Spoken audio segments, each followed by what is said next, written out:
I wanted to show you how to copy or transfer a DEFINE.XML file directly from your Windows PC, in this case going through iTunes and then transferring through my iPad.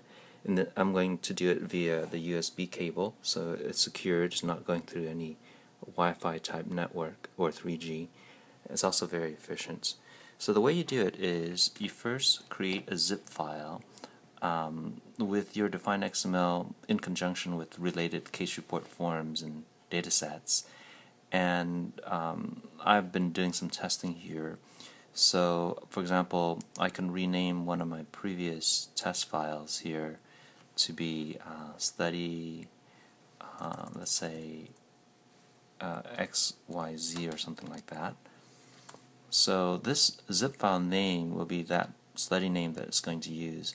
I'm going to, as soon as I drag it over here, you can see here on the list of files on my iPad, it will change and it will appear as a new file. So let me do that. I'm going to drag this over onto iTunes. And the moment I release, you can see a new file appear, in this case the study XYZ. And when I tap on the XYZ, it will unzip it and it will show up as a new study XYZ.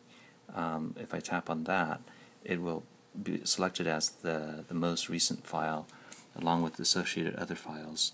Note that each file will have an expiration time, so after a certain time period it will delete itself for security purposes. Once I have that, I can then navigate and view all the files associated. For example, in my study, I may have a case report form that I can view, and I can view all the other case report form within that example. Or I can go over to data and view all the data sets that are available. I can actually search for it too.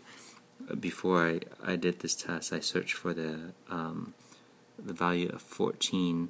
Let me go ahead and search for all the patient with the number 8, for example. So in that case, I go in here and I type in the value of 8 or 08 and then hit search. And now, as you can see, all the values with the numeric 08 are highlighted in my dataset view. So I can also view all the metadata of any data domain that has all the variables and their attributes. You can actually drill down on these attributes to see additional attributes. Or I can look at even the value level metadata, where it lists all the value depending on which one I click on.